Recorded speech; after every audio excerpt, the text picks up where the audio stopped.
ఇంతకు ముందు చేసిన వీడియోలో నామజపం ప్లస్ రూపస్మరణ ధ్యానం గురించి మరియు నామజపం ప్లస్ శ్వాస మీద ధ్యాస ధ్యానం గురించి మరియు సహస్రార స్పర్శ ధ్యానం గురించి కొన్ని విషయాలు వివరించాను. వాటి గురించిన మరికొన్ని వివరాలు ఈ వీడియోలో వివరిస్తాను. ఈ 3 పద్ధతులలో ఏ పద్ధతినైనా ఎన్నుకొని ధ్యానం చేస్తూ పోతూ ఉంటే కొంతకాలం తర్వాత నామం రూపంలో లీనమైపోతుంది, లేదా నామం శ్వాసలో లీనమైపోతుంది, లేదా మ్యూజిక్ సహస్రార స్పర్శలో లీనమవుతుంది. అంటే జత చేయబడిన 2 విషయాలు ఒకదానిలో మరొకటి లీనమైపోయి 2 ఒకేసారి జరుగుతూ ఉంటాయి. అలా లీనమైన ఆ సంపూర్ణ అనుభవంలో ధ్యాస రూపంలో కానీ, హృదయంలో కానీ, లేదా 7 చక్రాలలో ఏదో ఒక చక్రం మీద స్థిరపడిపోతుంది. ఏదైనా సంపూర్ణ అనుభవం పొందిన విషయం శాశ్వతంగా ఉండిపోతుంది. జత చేయబడిన 2 విషయాలు ఒకదానిలో మరొకటి లీనం ఎలా అవుతాయి అంటే ఒక ఉదాహరణ. తల్లి చిన్నపిల్లవాడికి కాకి అని శబ్దం చేస్తూ కాకిని చూపిస్తుంది. ఇది మంత్రజపం చేస్తూ రూపస్మరణ చేయడం లాంటిదే.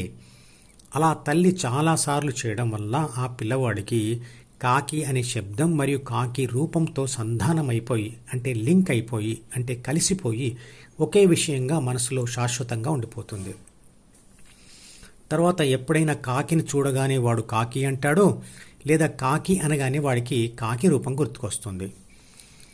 మొదట్లో ఓం లేదా రామ అనే పదం బయటకు వినపడేట్టు జపం చేసినా, అంటే నోటితో అనుకున్న సాధన వృద్ధి చెందిన కొద్దీ అది మనసులోనే జరగాలి.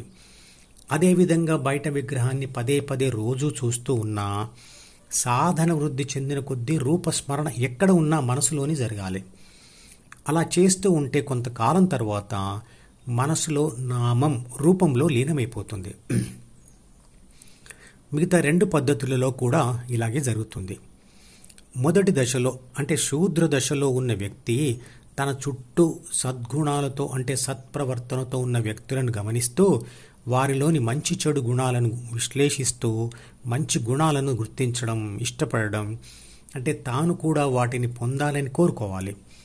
అందుకు గుడులకు వెళ్ళడం, ధ్యానం చేసేవారితో ఉండడం, వీలైతే యోగులతో ఉండడం లాంటివి చేయాలి. గుడిలో ఉన్నంతసేపు ఎలా ఉండాలి? ఓంకారాన్ని లేదా రామశబ్దాన్ని విడవకుండా మనసులో జపిస్తూనే ఉండాలి. అలా జపించడం కూడా ధ్యానంలో ఒక ముఖ్యమైన అంతర్భాగమే. అందువల్ల ధ్యాస ఇతర విషయాలపైకి వెళ్లకుండా ఉంటుంది. దేవుడికి ఎదురుగా ఉన్నప్పుడు దేవుడి రూపాన్ని ఎలా చూడాలి అంటే, రూపస్మరణ ఎలా చేయాలి అంటే, మనసులో ఓంకార లేదా రామ శబ్ద జపం జరుగుతూనే ఉండాలి. అప్పుడు దైవ రూపాన్ని తీక్షణ ధ్యాసతో వీలైనంతసేపు చూడాలి. మళ్ళీ కాసేపు కళ్ళు మూసుకొని దానిని గుర్తు తెచ్చుకునే ప్రయత్నం చేయాలి. ఇదే నామరూప ధ్యానం. తీక్షణంగా చూడడంలో ఉద్దేశం ఏమిటి?